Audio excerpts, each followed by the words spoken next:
या सगळ्या घटना घडलेल्या आहेत दरम्यानच्या काळामध्ये महत्त्वाची गोष्ट अशी आहे की आजच्या आंदोलनाला खास करून सणासुदीचे दिवस असताना दादर सारख्या गजबजलेल्या अशा बाजाराच्या ठिकाणी 1 वाजेपर्यंत दुकानं सुद्धा पोलिसांनी बंद करायला सांगितलेली होती।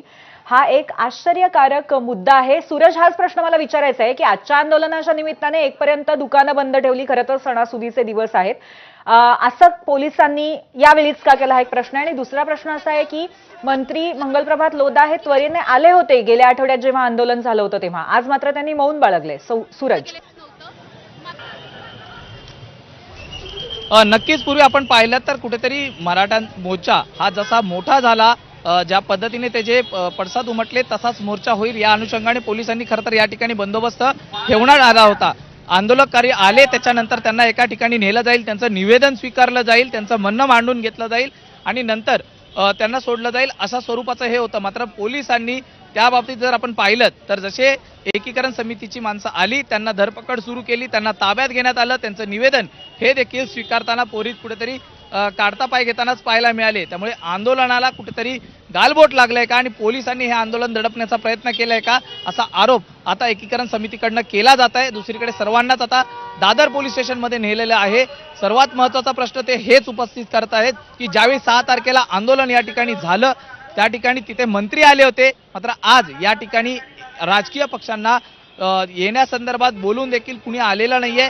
मग नेमकी कारवाई ही एकतर्फी होते का असा देखील सवाल उपस्थित केला जातोय। पोलिसांना ज्यावेळी या कारवाई संदर्भात बोललं जातं त्यावेळी कबूतरखान्यासंदर्भातली जी तक्रार आहे ही पालिकेच्या अंडर येते।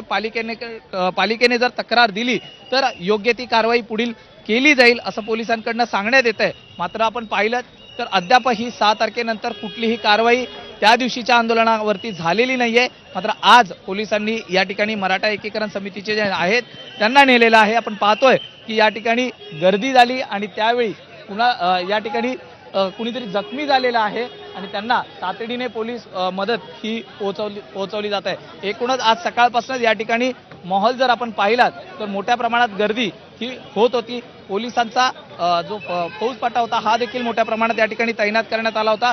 कुठेही कायदा व सुव्यवस्थेचं उल्लंघन होणार नाही याची काळजी जरी पोलिसांनी घेतली असली तरी कुठेतरी आंदोलन याला धरपकड केल्यामुळे कुठेतरी गालबोट लागले का असा सवाल हा देखील उपस्थित केला जात आहे। त्यामुळे यापुढे काय निर्णय होतो हे पाहणं महत्त्वाचं आहे। 3 वाजता कोर्टात सुनावणी आहे, महाधिवक्ता काय आपलं मत मांडतात ते देखील पाहणं महत्त्वाचं आहे आणि कोर्ट या संदर्भात एक कमिटी नेमतंय का आणि त्याच्या संदर्भात पुढे काय सूचना देत आहे कोर्ट हे पाहणं देखील महत्त्वाचं आहे। खरं तर सुप्रीम कोर्टाने देखील या संदर्भात जी याचिका आली होती ती ऐकण्यास नकार दिला होता। त्यानंतर उच्च न्यायालयाकडे आता सगळ्यांचं लक्ष लागलेलं आहे। अजूनही पोलीस मोठ्या प्रमाणात कबूतरखाना या परिसरात आहेत। जैन जे मंदिर आहे त्याचे देखील दरवाजे हे बंद ठेवण्यात आलेले आहेत। आसपासचे जे दुकानं आहेत ते देखील बंद ठेवण्यात आलेले आहेत। त्यामुळे पोलिसांनी खरं तर तशा सूचना या दिलेल्या नाही आहेत असं ते स्पष्टपणे म्हणत असले तरी कुठेतरी नागरिकांना भीती आहे।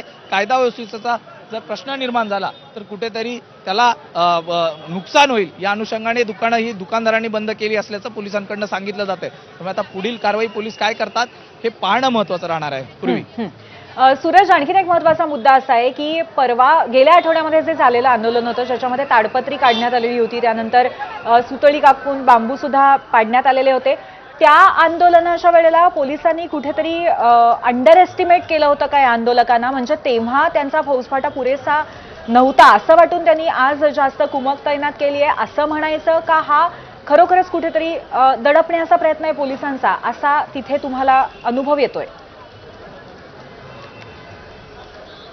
नक्कीच पूर्वी 6 तारखेला ज्यावेळी आंदोलन झालं त्यावेळी त्याची खबरदारी ही पोलिसांकडनं घेण्यात आलेली नव्हती। तेव्हा तेवढी कुमक त्या ठिकाणी नव्हती। सुरक्षेच्या संदर्भात कबूतरखान्यांच्या इथे जे दाणे टाकायला येतात त्यांना अटकाव करण्यासाठी जितका बंदोबस्त होता तितकाच होता। मात्र या आंदोलनाची पूर्वकल्पना होती आणि त्यामुळेच वाढीव कुमक ही पोलिसांकडनं या ठिकाणी तैनात करण्यात आली होती। मात्र त्यावेळी देखील ज्यावेळी आंदोलन झालं 6 तारखेला त्याच्यानंतर पोलिसांचा बंदोबस्त हा तातडीने त्या ठिकाणी पोहोचला आणि स्वतः मंत्री मंगलप्रभात लोढा हे देखील त्या घटनास्थळी आले होते। त्यांनी आंदोलकांना शांत करण्याचा प्रयत्न केला तरी तो उद्रेक झाला आणि ताडपत्र्या आहेत कबूतरखान्यावरच्या त्या देखील बरोबर आहे। त्यामुळे तिथे मंत्री पोहोचले आणि त्यावेळेला तिकडे पोलीस सुद्धा पोहोचलेले होते, परंतु त्यावेळच्या आंदोलनाला मात्र कुठेतरी त्याची बाजू सांभाळून घेण्याचा प्रयत्न केला जातोय का असा प्रश्न आहे। धन्यवाद सूरज, आपण दिलेल्या माहितीबद्दल। यानंतर एक छोटासा ब्रेक घेऊया। पाहत रहा एबीपी माझा।